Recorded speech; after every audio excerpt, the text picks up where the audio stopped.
Je vais en parler le mot gravitation en astrologie comme en astronomie. Puisque pour moi, ce qui se passe sur Terre est programmé d'une manière qui est assez commune à celle de l'astronomie finalement. De la même façon qu'il y a un soleil qui a une force de gravitation, et d'autres planètes qui ont aussi des forces de gravitation par rapport à leurs satellites, comme la Terre, comme Jupiter, etc. Eh bien, il y a aussi les leaders qui ont une puissance de gravitation. Mais cette puissance de gravitation, elle est cyclique. C'est pas comme les taches solaires, enfin, elle est cyclique en tout cas. Et à un certain moment, cette gravitation est puissante, et donc elle permet de rassembler, de réunir, de rapprocher.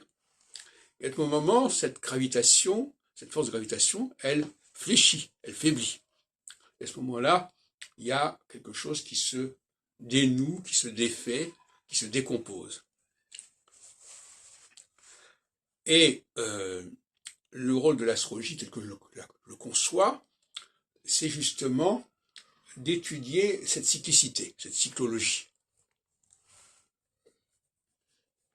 Alors je dirais qu'en phase solsticiale, la gravitation des leaders, c'est-à-dire ceux qui sont au centre, qui sont censés être au centre, occuper ce centre, incarner ce centre, cette gravitation va faiblir.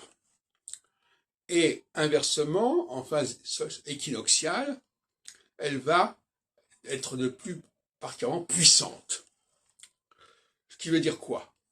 Ce qui veut dire que ce qu'on appelle des empires, en réalité, n'existent que parce qu'il y a une force de gravitation qui permet de dépasser, d'aller au-delà des frontières, de toutes sortes d'ailleurs, les clivages.